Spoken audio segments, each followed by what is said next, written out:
Un contrat qui pourrait vous plaire, André Angotti, bonjour. Bonjour. Vous êtes expert en management et système d'information et vous venez de publier « Aborder facilement la complexité ». Autrement dit, pour vous, plus c'est difficile, plus c'est complexe et finalement, mieux c'est. Vous vous attachez un petit peu à rendre simples les choses compliquées, c'est ça? Alors, surtout pas employer le mot simple, si vous voulez, parce que je ne souhaite pas opposer la complexité à la simplicité. On oppose la complexité à la facilité. Avant d'avoir le permis de conduire, c'est complexe. Dès que vous savez conduire une voiture, ça devient facile. Mais conduire une voiture n'est pas simple. Donc ce que j'aurais voulu, ce que je souhaite dans mon livre, c'est bien faire comprendre que aborder la complexité, d'abord, c'est aussi oublier cette sacro-sainte relation qu'il y a entre la complexité et les mathématiques. Alors pour ça, je reprendrai juste une phrase d'Einstein, qui était quand même un expert en complexité, à qui on a proposé de prendre la présidence de l'État d'Israël à sa création, et qui a dit, écoutez, mes connaissances en physique ne me permettent pas d'aborder les problèmes humains.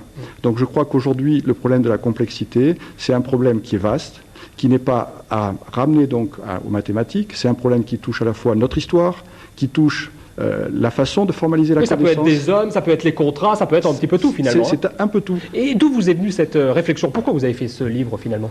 Écoutez, ce livre, ça fait 30 ans que je travaille. Ça m'est venu, si je vous dis très exactement... C'était complexe à aborder alors? Ça a été long.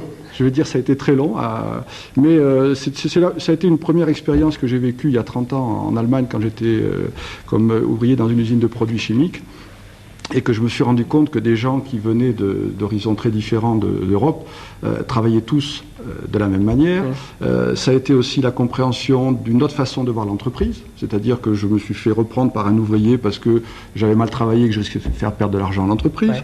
Je me suis fait reprendre par les syndicats parce que j'avais mal garé ma voiture et que j'avais bloqué un train de marchandises. Bon, pour moi, si vous voulez, tout d'un coup, je me suis dit, attendez, on ne voit pas l'entreprise de l'autre côté du Rhin comme on la voit en France. Bon.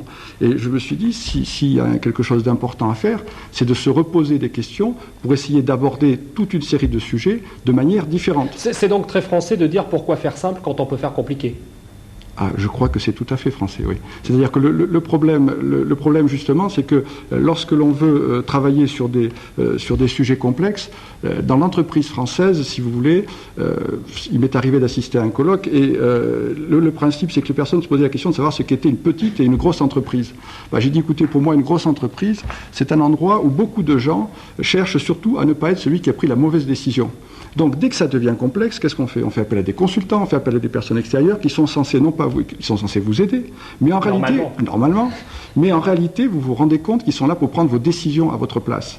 Et ça, ce problème de la complexité, on le retrouve au niveau des jeunes, au niveau de la démocratie, parce qu'aujourd'hui, si vous voulez, le problème des jeunes, c'est que dans beaucoup de cas, on va traiter qu'un seul problème, on va s'attacher à la drogue, alors que la drogue, c'est le symptôme d'un problème identique à la boulimie, à l'anorexie, avec des problèmes d'autodestruction.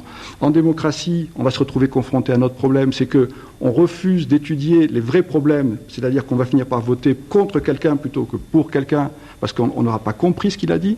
C'est-à-dire que le langage, si vous voulez, devient de plus en plus simpliste, pour essayer de... Et donc, on refuse systématiquement de rentrer dans cette complexité.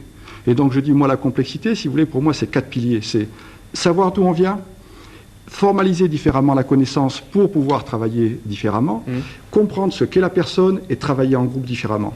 Très bien, merci beaucoup André Angotti. En tout cas, aborder facilement la complexité, un livre à mettre pratiquement entre toutes les mains. S'il ne s'agit pas de mathématiques, vous pouvez le lire, vous verrez, c'est assez sympathique à lire. Merci à vous en tout cas, monsieur, de vous être déplacé. On en vient à la séquence.